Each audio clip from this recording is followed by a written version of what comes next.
Hello everyone. It's so good to be back with you guys again on this glorious Sunday morning. It's a gorgeous day today, one of those beautiful fall days. I had this thought that oftentimes, let's put it this way, the ability to live a quality life with everything else, and we understand what that means, health and wellness, but to be able to advocate for ourselves in conflict situations. What does that look like? I'm a speech language pathologist, and there are some students I work with who have issues with that. We call it pragmatics. Being able to express your thoughts, your emotions, and all of that in a social setting. However, to also be able to advocate for yourself appropriately when it's necessary. In other words, to be heard, to have your feelings, your convictions, and all of that affirmed. That is the reason why I always go back to knowing who you are, because when you can look in the mirror and say, I know who I am, I believe this to be true about myself, I will not fall for what other people say about me, I am going to stand firm on my convictions. So, I was reading through Aesop's fables, and for those of you who went to school a long time ago in elementary school, and we talked about Aesop's fables, but I ran across this one, the pig and the sheep. And what happened was a shepherd came to look after his sheep one morning, and there was a pig that was huddled with them. So in his mind, he thought, okay, what I can do is sell this pig and get a wonderful amount of money for it. Well, as he was carrying the pig under his arm, the pig started thrashing and kicking about and all of that and screaming. The sheep were saying, why are you doing that? You know, why are you being like that? This is what happened, he said. What a fuss you're making, scolded one elderly sheep. The shepherd often carries one of us away, but you'd never see a sheep whimper like that. Show a little courage. Easy for you to say, gasped the frightened pig. When the shepherd carries you away, he only wants your wool. But when he wants my bacon, that will be the end of me.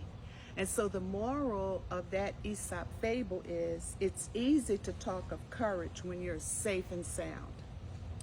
In my book, this one, Thoughts to Ponder, Discovering Your Authentic Self, if you have the book, as I often do when I'm speaking with you guys, let's see.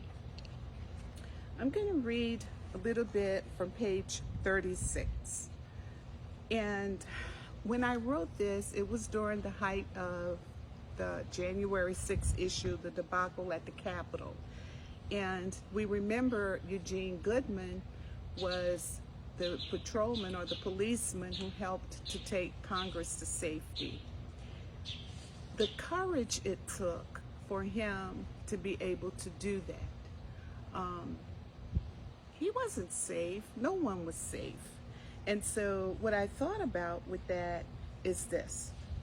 Your dreams and aspirations may require patience and a considerable time to develop. I'm reading from page 36. Some people may work against you and do their best to destroy what you've built. However, don't let them win by focusing on their negativity and those who try to become dream killers. Be firm in your convictions and stand on your principles. The strength of your convictions will serve you well. When you think about that, sometimes when you're standing on your convictions, it's not fun.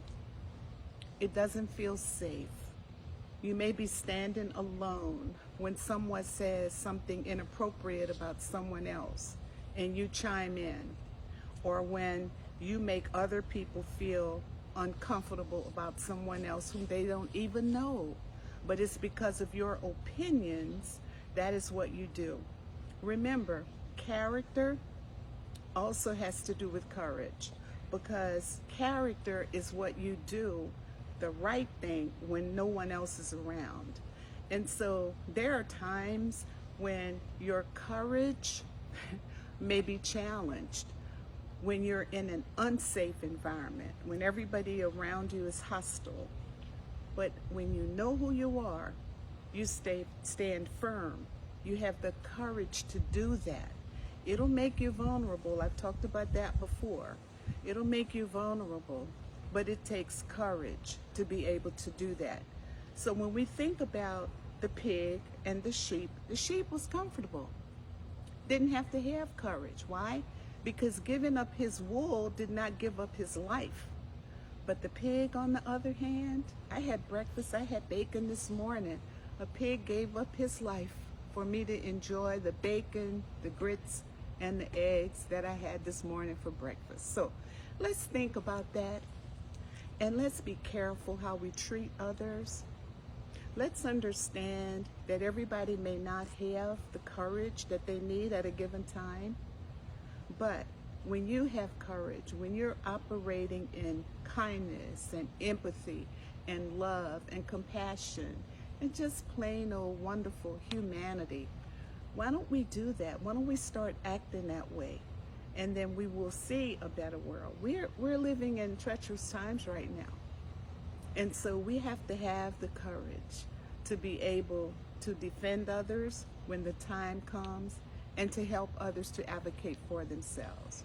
So that's what was on my mind today, and the title of this chat will be Having Courage. Simple as that. And if, again, you want to purchase the book, you can go to Amazon, or you can go to my to the publisher, www.bookbaby.com, or my website, kcploveproductions.com. So you have a wonderful day. Enjoy this day. It is as though the sky has been painted blue just for us. So have a wonderful day.